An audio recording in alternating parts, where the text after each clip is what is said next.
Bonjour à tous et bienvenue dans cette nouvelle émission de Bonjour chez vous. J'espère que vous allez bien. Et comme on l'a dit hier, en tout cas, on vous souhaite encore des belles fêtes. On est dans cette semaine de transition jusqu'à la nouvelle année. On se réjouit de passer ces émissions avec vous. Je ne sais pas combien vous êtes à nous suivre. Vous êtes nombreux. Alléluia, amen. Annabelle, ça va bien? Oui, ça va bien, ça va bien. Content de te voir. Merci. Et avec mon très cher, ça va toi? Toujours ensemble. C'est bon, hein? Toujours ensemble, au plaisir. Bref. Je vais y aller. Aujourd'hui, on parle de comment rencontrer l'amour. Comment rencontrer l'amour, parce qu'en fait, j'avais la pensée... Raconter comment on s'est rencontrés. Ok, oui, peut-être. Peut-être que je garderai ça pour une prochaine fois. Le but de cette émission, en tout cas, c'est comme on est dans ces émissions de fin d'année, vous le savez, hier, on a parlé de ne pas douter de la parole de Dieu. Et pendant toute la semaine, on a des sujets comme ça qu'on va partager avec vous pour vous préparer à aller dans la nouvelle année. Et on avait à cœur de parler aux célibataires, parce que peut-être il y a certains d'entre vous, l'année se termine et vous avez vraiment dans votre cœur cet espoir, en tout cas, de pouvoir rencontrer l'amour en 2023. Et Annabelle, tu vas faire une rubrique couple et relations pour outiller les gens par rapport à ça. Oui, on va voir avec quelques petites clés, conseils, comment trouver l'amour, en tout cas comment mettre toutes les chances de son côté pour ne pas passer à côté en 2023. Ouais. Super, en tout cas, je me réjouis pour vous, chers célibataires. Si vous avez en tout cas le désir de rencontrer l'amour, ça va être une belle rubrique à écouter. Mais avant ça, on va commencer avec Omer dans la pensée du jour.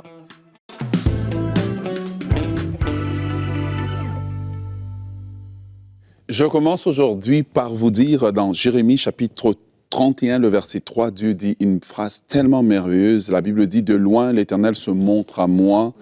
Je t'aime d'un amour éternel, c'est pourquoi je te conserve ma bonté. » Et souvent, vous savez, quand on cherche l'amour, on aime chercher l'amour des hommes. Mais la chose que j'aimerais vous dire, c'est premièrement, c'est de comprendre que Dieu vous aime. Vous avez déjà trouvé l'amour en trouvant Dieu.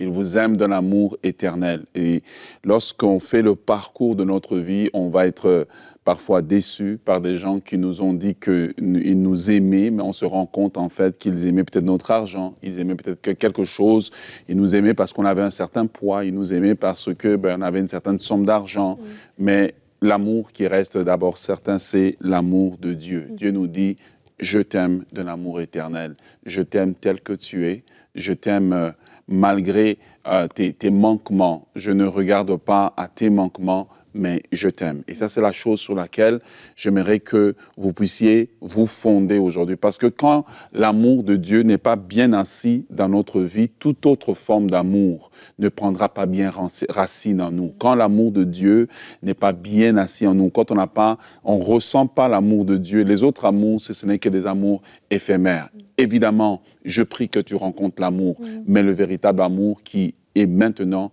et qui ira jusque dans l'éternité avec toi, c'est l'amour de Dieu. Et cet amour-là comble des vides que l'amour d'un homme ne peut pas combler, que l'amour d'une femme ne peut pas combler. Es-tu aujourd'hui, alors que nous sommes évidemment vers la fin de l'année, déçu en amour? Tourne-toi d'abord vers l'amour de Dieu. Ce que l'amour de Dieu a comme effet sur nous, elle a un effet thérapeutique. Elle nous guérit lorsque nous sommes déçus justement de l'amour des hommes, de l'amour des gens autour de nous. Et parfois, l'amour dont nous avons besoin, c'est pas simplement l'amour de quelqu'un avec qui on est en relation. Parfois, c'est juste même l'amour dans nos familles, que nous ne recevons pas des gens. Eh bien, ce qui est bien avec l'amour de Dieu, il est toute saison, il est tout terrain, il est toute circonstance, il est résistant, il est infaillible, il est rassurant et on peut s'appuyer sur cet amour et nous savons que en toutes circonstances, Dieu continuera à nous aimer. Peut-être qu'aujourd'hui, vous êtes dessus des gens. Tournez-vous vers Dieu. Peut-être aujourd'hui, vous êtes découragé de vous faire tourner en rond, qu'on s'intéresse à vous simplement quand on a besoin de prendre de l'argent de vous, quelque chose de vous. Tournez-vous vers Dieu, car lui, avant que vous ne soyez nés, au travers du prophète Jérémie, il disait à un peuple d'Israël qui était rebelle, un peuple d'Israël qui était pécheur, qui ne méritait pas son amour, il leur disait « Je t'aime d'un amour éternel ». S'il pouvait dire ça à ce peuple-là, qu'est-ce qu'il dit à toi qui donne la nouvelle alliance? Il te dit la même chose, je t'aime, tu es beau, je t'aime, tu es précieux, je t'aime, je veux passer du temps avec toi, je t'aime, viens passer du temps avec moi, je t'aime, je veux passer l'éternité avec toi. Amen, amen. Merci pour ta pensée, Omer. Et c'est vrai, hein, parce que là, on parle à des célibataires. En tout cas, je crois que c'est la majorité des personnes qui vont se connecter sont des personnes célibataires. Et peut-être, oui, on est en quête de rencontrer l'amour, de rencontrer la personne avec qui on va fonder une vie, avec qui on va bâtir un avenir, etc. Mais comme tu es en train de dire, la première quête que nous devons avoir, c'est d'abord de rencontrer l'amour de Dieu. Et des fois, justement, quand on arrive en fin d'année pour avoir côtoyé des personnes qui sont seules, des fois, il y a des moments comme ça, les fêtes de fin d'année, des fois, des moments, les vacances d'été, il y a des moments où est-ce qu'on sent le poids de la solitude et on peut penser à tort qu'on passe à côté. Mais comme Omer l'a dit, je crois que vraiment c'est une parole de Dieu pour vous. Si vous êtes arrivé dans ces temps de fin d'année, peut-être que voilà, les fêtes de Noël sont là et les fêtes de fin d'année, tout le monde est avec sa famille et vous vous retrouvez seul et le poids de la solitude pèse sur vous au point où vous aspirez tellement à l'amour, entre guillemets, donc à rencontrer une personne que vous avez l'impression que vous êtes mis de côté, mais vraiment que cette parole puisse vous encourager, que Dieu vous aime. Et c'est ça le premier amour que nous devons rencontrer et saisir. Et lorsqu'on est rempli de l'amour de Dieu, non seulement il nous remplit, mais comme tu dis, il nous guérit, il nous bâtit, il nous comble en fait. Et lorsqu'on est prêt à rencontrer quelqu'un, comme tu vas le faire tout à l'heure dans ta rubrique, tu vas nous aider à pouvoir le faire. Lorsqu'on va rencontrer quelqu'un, on ne vient pas pour aspirer de cette personne-là, pour qu'elle nous comble en toute chose, comme si on était dans un film. On comprend qu'on est déjà comblé par l'amour de Dieu en fait. Et donc, on va dans le mariage pour servir, pour bâtir, etc., etc. Et donc, vraiment, c'est des fois je sais quand je parle à des célibataires, ils disent ouais, mais c'est vraiment important, rencontrer Dieu, rencontrer son amour, être comblé par lui, ça fait toute la différence pour la suite. Ben, c'est parce qu'ils disent ouais, et c'est une fois en fait dans une relation qu'on se rend compte en fait que l'amour de l'autre a des limites en fait, mais l'amour de Dieu lorsqu'elle est j'ai rencontré le fondement, comme je disais, elle a vraiment un effet thérapeutique. Elle m'aide aussi à mettre des limites dans les attentes que j'ai de l'autre. Parce que l'autre n'est pas Dieu. Je veux dire, la nuit, il doit dormir. Il ne peut pas juste continuer à me dire 24 sur 24, je t'aime, je t'aime, je t'aime. Voilà. Parce que je n'ai pas trop été aimé quand j'étais enfant. Mais l'amour de Dieu vient combler, guérir, restaurer, pour que moi aussi, dans cette relation, eh bien, je suis une fleur, je ne suis pas une épine et un hérisson que personne ne peut... Voilà, on ne peut pas me dire quelque chose, mais je suis en mesure de donner parce que j'ai reçu le véritable amour. C'est ce que Jésus semblait dire à cette femme au puits de Jacob. Il dit, si tu bois de cette eau, et j'aimerais vous inviter à boire de l'eau de l'amour de Dieu. Et c'est légitime et c'est normal parce que Dieu a mis ce désir dans le cœur de l'homme et de la femme que de pouvoir aimer quelqu'un d'autre de façon amoureuse parce qu'on a le désir de se marier et puis après le désir aussi d'avoir des enfants. Il y a ce désir d'aimer un enfant, mais il y a d'autres formes d'amour et puis je crois que ce serait dommage de se limiter à se dire moi je ne pourrais rencontrer l'amour que lorsque je rencontrerai quelqu'un pour le mariage. Parce que comme tu disais Omer, une fois dans le mariage, on va se rendre compte que l'amour de cette personne-là est limité aussi. Et ça ne va pas venir me combler. Et on se dira peut-être à ce moment-là, maintenant j'ai besoin d'avoir des enfants. Et encore là, ce ne sera pas comblé.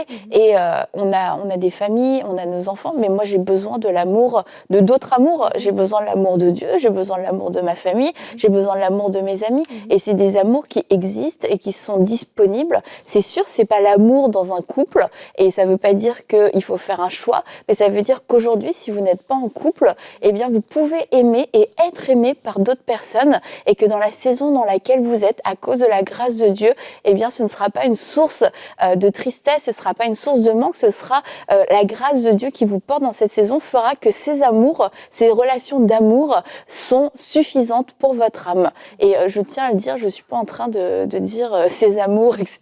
D'avoir plein d'histoires d'amour, etc. Je parle de l'amour différent qu'on peut avoir les uns avec les autres. On a bien compris. Merci. On a bien compris. Justement, alors qu'on parle de ça, de l'amour et de rencontrer l'amour, on parle à des célibataires. On a fait un sondage sur notre chaîne YouTube. Vous pouvez souvent aller sur la chaîne YouTube de EMCI TV dans l'onglet communauté. Il y a souvent, en tout cas, on met des sondages. On essaie en tout cas de le faire le plus souvent possible. Ça nous permet d'avoir un contact avec vous, de savoir aussi ce que vous pensez. On lit les commentaires en dessous des sondages et ça nous permet comme ça de savoir ce que pense le peuple de Dieu. Et on a fait un petit sondage. Chers célibataires, pensez-vous rencontrer l'amour en 2023? Alors, je vous laisse découvrir les réponses. Wow. 32% ont dit oui et je prie pour ça. 4% ont dit oui et je fais tout pour rencontrer la bonne personne. Donc, eux, ils sont déjà dans la rubrique d'Annabelle.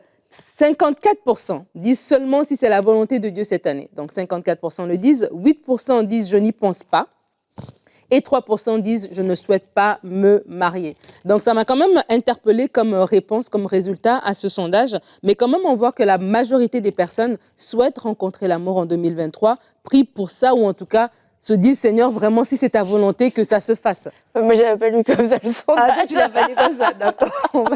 Bon, moi, je suis positive. Je vois la vie en rose.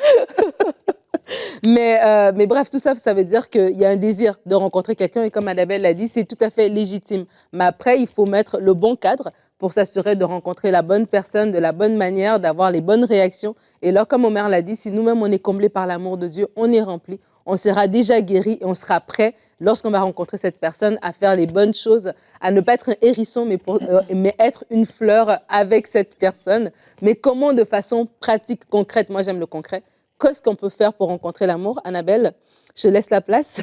Secret d'Annabelle. Les secrets seront révélés aujourd'hui. Maman Annabelle rentre dans la place. Dans la profondeur. Alors on y va pour notre rubrique couple et relations.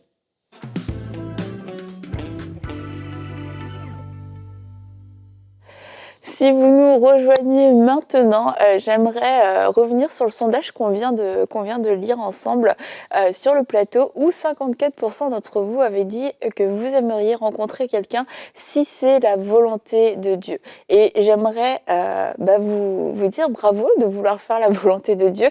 C'est une bonne chose, ça veut dire que vous mettez cette décision entre les mains de Dieu et c'est une excellente chose.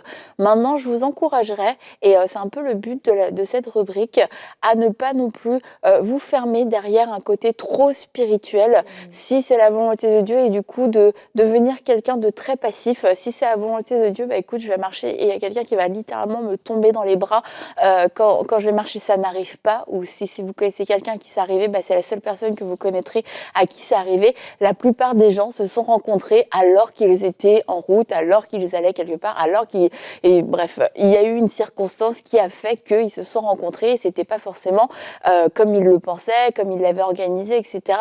Donc ne soyons pas plus spirituels, je dirais, que Dieu l'est et ayons un cœur ouvert. Et d'ailleurs, c'est mon premier point, ouvrons nos cœurs. Ouvrir son cœur, ça va être le premier conseil que je pourrais vous donner pour rencontrer l'amour. Ouvrir son cœur, c'est être prêt à dire, eh bien Seigneur, moi je suis prêt à accueillir quelqu'un dans ma vie, je suis prêt à renoncer peut-être à un certain confort parce que c'est pas tout le monde qui veut rencontrer quelqu'un en se disant ça va être le bonheur dans ma vie. Pour certains d'entre vous, c'est un défi parce que vous voyez vos objectifs, vous voyez vos comptes, vous voyez vos finances, vous voyez les années qui passent, vous dites ouais là maintenant ça deviendrait plutôt un inconvénient que de rencontrer quelqu'un, ça va venir un petit peu court-circuiter mes projets, mon avancement, tout ce que j'ai planifié. Donc c'est de pouvoir ouvrir son cœur et se disposer parce que oui, dans la vie, il y a des projets, mais si d'un autre côté, vous aspirez à vous marier, c'est aussi de vous dire je dois me disposer et ce sera pas un dérangement, ce sera un ajustement, c'est certain, que de pouvoir partager la vie avec quelqu'un d'autre. Et ouvrir son cœur, c'est aussi laisser la place à Dieu de venir travailler notre cœur, de venir guérir les blessures, de venir changer notre perspective du mariage, venir nous enseigner, venir quelquefois changer les standards, les critères qu'on pouvait avoir, parce que quand vous aviez 10 ans, vous aviez une liste de critères, puis maintenant que vous en avez 30, vous avez toujours la même liste de critères, bien peut-être que cette liste a besoin d'être révisée à la lumière du Saint-Esprit et qu'il y a besoin de réajuster, c'est d'ouvrir son cœur à penser le mariage, votre mariage, comme Dieu le veut et de faire vous-même une mise à jour. Et pour ça, c'est bon de pouvoir ouvrir son cœur. La deuxième chose, ça va être d'ouvrir ses yeux. On va ouvrir ses yeux.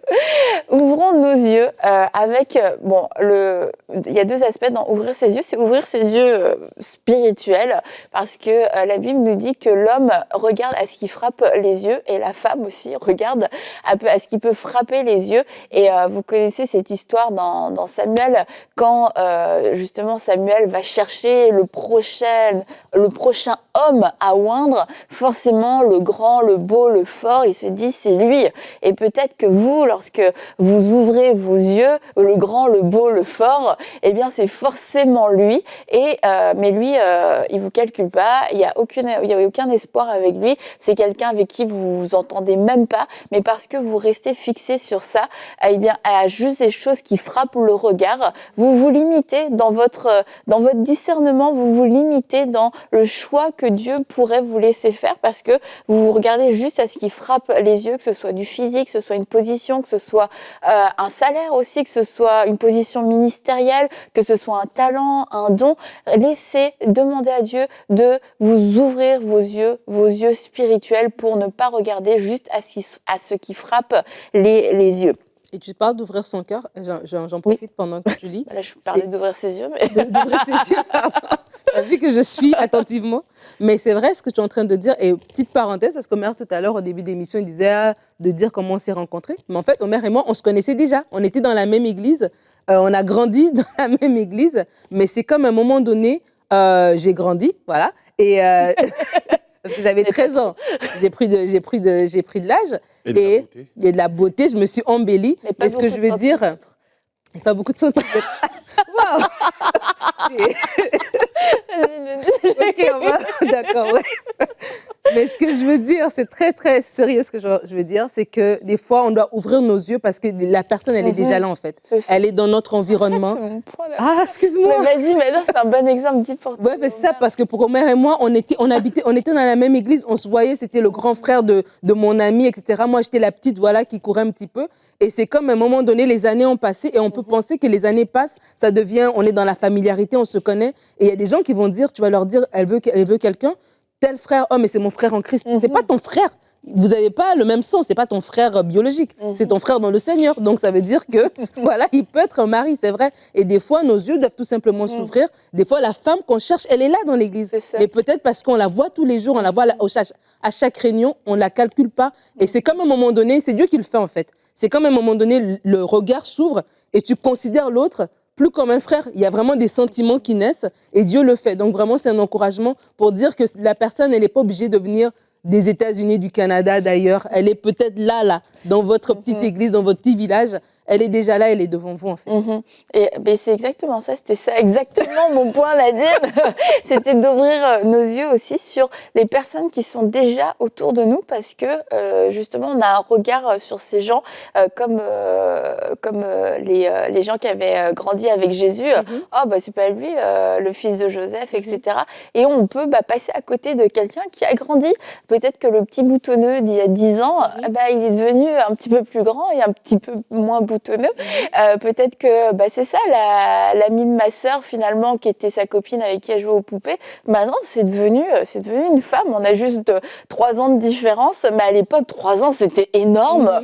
J'étais au primaire, j'étais au secondaire, elle était au primaire, au lycée, au collège, mais quand on arrive à la vingtaine, l'écart d'âge est moins flagrant. Et je voulais aussi vous raconter cette histoire. Il y avait un jeune homme, il priait pour rencontrer quelqu'un et il se disait dans mon milieu il y a personne. Et puis il s'était déjà mis de toute façon cette limite. Pour lui, c'était un fait. Il n'y a personne ici, Seigneur. Puis un jour, quand même, il a prié, Seigneur, ouvre-moi les yeux s'il y a quelqu'un. Et en fait, il y avait une fille qu'il voyait tous les jours, qu'il côtoyait absolument tous les jours, alors qu'il avait à peine s'il lui disait bonjour, et d'un seul coup, ses yeux se sont ouverts, son cœur s'est ouvert, et d'un seul coup, c'était comme, mais pourquoi est-ce que je l'avais jamais vue? Elle a toujours été là. Et en fait, son cœur n'était pas disposé à pouvoir considérer qu'autour de lui, il y avait quelqu'un pour lui, parce qu'il s'était mis tout un tas de critères, et que les personnes dans son milieu, sûrement, et c'était sûr, il n'y avait aucune femme pour lui, et depuis, ils se sont mariés. Donc c'est important, c'est ça d'ouvrir nos yeux physiques aussi, parce qu'il faut regarder, pas convoiter, mais regarder. Si on veut trouver l'amour, on cherche. Et d'ailleurs, je vais vous reparler de chercher quand même. Je ferai une petite nuance à la fin de cette rubrique, mais je voulais terminer avec ce point aussi, ouvrir ses horizons. C'est-à-dire que on peut, comme je l'ai dit, facilement tomber dans la passivité et puis se dire l'amour me tombera dessus. Mais en fait, on a le droit d'être proactif. On a le droit d'assumer le fait que Bah oui, moi j'ai envie de trouver l'amour, moi j'ai envie de trouver quelqu'un sans devenir un prédateur, sans devenir complètement obsédé par ça, mais en devenant intentionnel. Si vous restez chez vous constamment, que vous n'avez aucune activité, que vous faites du télétravail, que vous regardez en plus un culte en ligne, franchement les chances de rencontrer quelqu'un sont extrêmement minimes. Donc c'est bon de pouvoir sortir de chez vous, de rejoindre une église locale, de peut-être arrêter de faire du télétravail toute la semaine et puis de changer quelques habitudes, de fréquenter des endroits où il y a d'autres personnes, d'autres humains en fait. Et on va lire ensemble ce verset dans Cantique. Alors, Cantique, elle dit « Sur mon lit, pendant les nuits, j'ai cherché celui que mon cœur aime. Je l'ai cherché, mais je ne l'ai pas trouvé. » Et on voit sa détermination. Elle sait que son cœur aime quelqu'un, elle sait qu'il y a quelqu'un et elle cherche, elle y pense et elle va prendre une action. Elle dit « Je veux me lever pour faire le tour de la ville, dans les rues et sur les places. Je veux aller chercher celui que mon cœur aime. » Elle sort, elle va dans des endroits, pas dans des bars, pas dans des discothèques, d'accord, elle va se promener dans des parcs. Je la fais en version moderne. Je l'ai cherché, mais je ne l'ai pas trouvé. Et là, qu'est-ce qu'elle fait ? Elle redouble de créativité. Ce sont les gardes qui font la ronde dans la ville qui m'ont trouvé et je leur ai demandé « Avez-vous vu celui que mon cœur aime ?» J'ai demandé à des gens de m'aider. J'ai accepté que finalement ma mère me présente quelqu'un. J'ai accepté un rendez-vous organisé par quelqu'un d'autre. Et puis elle finit par dire « À peine les avais-je dépassés que j'ai trouvé celui que mon cœur aime. » Et bon, là après on va se calmer quand même, d'accord ? Il faudrait refaire tout un enseignement sur ça. Je l'ai attrapé, je ne l'ai pas lâché jusqu'à ce que je l'ai amené dans la maison de ma mère, dans la chambre de celle qui m'a donné naissance. Tout ça pour dire que, eh bien, elle cherchait et elle a pris des actions et elle s'est levée, elle est allée dans les rues, elle a demandé à des gens et finalement, quand elle a trouvé l'amour, eh bien, elle ne l'a pas lâché. Et ça, c'est une histoire d'amour qui se termine bien. Maintenant, sans approfondir le passage du Cantique des Cantiques, parce qu'il y aurait beaucoup de choses à dire, je voulais juste prendre ce passage-là. Je veux quand même dire, de rechercher, c'est une bonne chose. Et comme je disais, mais ne devenons pas non plus obsédés par ça, que ça ne devienne pas une idole, que ça ne devienne pas une distraction, que ça ne devienne pas non plus une obsession où nous-mêmes on bascule et on devient quelqu'un de bizarre. Parce que le fait de rechercher, ça n'enlève pas le discernement. C'est pas parce qu'on recherche et qu'on accepte tout ce qui va venir. Ça veut pas dire que c'est comme quand vous recherchez un travail, vous déposez des CV. C'est pas pour ça que vous allez accepter le premier travail. Peut-être que quand même vous avez certains critères et qu'il y a des choses que vous ne voulez pas, des choses qui ne sont pas acceptables, des choses qui ne font pas partie, qui sont incompatibles avec votre plan de vie. Et c'est pas parce qu'on recherche et qu'on est intentionnel dans notre recherche qu'on devient extrême et non plus qu'on renonce au discernement. Toutes les opportunités ne sont pas bonnes à prendre et particulièrement en termes de relations et en termes de couple et de mariage. Ça reste une décision hyper importante qui peut faire basculer notre vie pour le pire ou pour le meilleur. Mais maintenant, ça veut pas dire qu'on doit rester passif et attendre que Dieu fasse tout, mais d'être à l'écoute du Saint-Esprit et se trouver au bon endroit, au bon moment et pouvoir rencontrer celui que vous aimerez, rencontrer votre bien-aimé et votre bien-aimé féminin ou pluriel. Voilà, c'est ça que je voulais dire. Voilà. Merci Annabelle pour cette belle rubrique. Et là que tu parlais d'ouvrir ses horizons, ça me fait penser, c'est vrai, peut-être que c'est quelqu'un d'une autre culture, qui n'est peut-être pas de la même ville que vous, qui n'est peut-être même pas de la même race que vous. C'est peut-être quelqu'un qui vient d'un autre pays ou d'une autre ville, d'une autre culture, qui n'est peut-être pas le même âge que vous. Bref, c'est ouvrir ses horizons si c'est par rapport à ça. Et voilà, peut-être qu'il y a quelqu'un qui va vous conseiller. Des fois, il y a des gens qui sont complètement fermés à l'idée que quelqu'un peut vous introduire à quelqu'un. Donc, des fois, c'est juste avoir son discernement et être ouvert. OK, tu m'introduis parce que tu connais la personne, tu connais mon caractère, tu penses que ça peut aller. J'y vais. Si ça ne me plaît pas, je recule. Ce n'est pas une obligation. Mais des fois, c'est ça en fait. Des fois, on est bloqué parce qu'on pense que ça doit venir par telle porte et si on ne considère pas les autres portes. Mais vraiment, comme Annabelle l'a dit, tout est dans le discernement aussi parce que le mariage, vraiment, c'est la décision qui peut changer votre vie. Ça peut l'amener dans le meilleur comme dans le pire. Donc, il faut vraiment faire attention par rapport à cela. Et je vais relire le verset du jour qui est un des versets qu'Annabelle a cité. Il se trouve dans Cantique des Cantiques, chapitre 3, au verset 4. « À peine les avais-je passés que j'ai trouvé celui que mon cœur aime. Je l'ai saisi et je ne l'ai point lâché jusqu'à ce que je l'ai amené dans la maison de ma mère, dans la chambre de celle qui m'a conçue. » Ma prière pour vous est que vous puissiez saisir la main de celui ou de celle qui va toucher votre cœur et qu'en 2023 soit l'année où vous allez justement aller, voilà, dans le reste de ce verset. Dans le mariage. On va se retrouver demain pour notre prochaine émission. Nous allons parler d'entrer dans une nouvelle saison. Comment entrer dans une nouvelle saison? On aura un conseil du coach avec Omer sur comment entrer dans une nouvelle saison. Et j'en profite pour remercier chacun d'entre vous qui avez choisi de devenir semeur. Nous sommes dans cette campagne des 5000 semeurs. Alors à vous tous qui avez semé dans ce ministère, soyez bénis. Merci beaucoup pour votre offrande. Et si vous voulez joindre les 5000 semeurs, vous pouvez tout simplement vous rendre sur emcitv.com/5000. On se dit à demain. Soyez bénis et bonjour chez vous.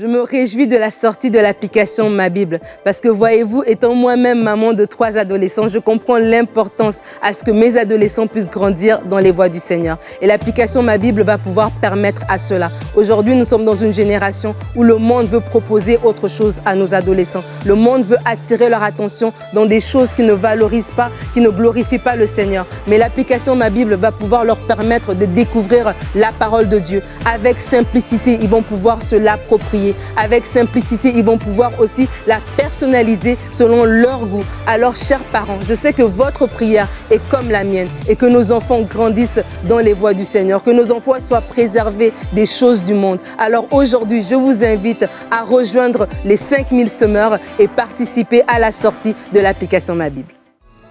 Semons dès maintenant pour vivre une grande moisson à travers les projets du Centre EMCI. Pour faire votre don, rendez-vous sur emcitv.com/5000. Vous pouvez donner en une seule fois ou en plusieurs mensualités.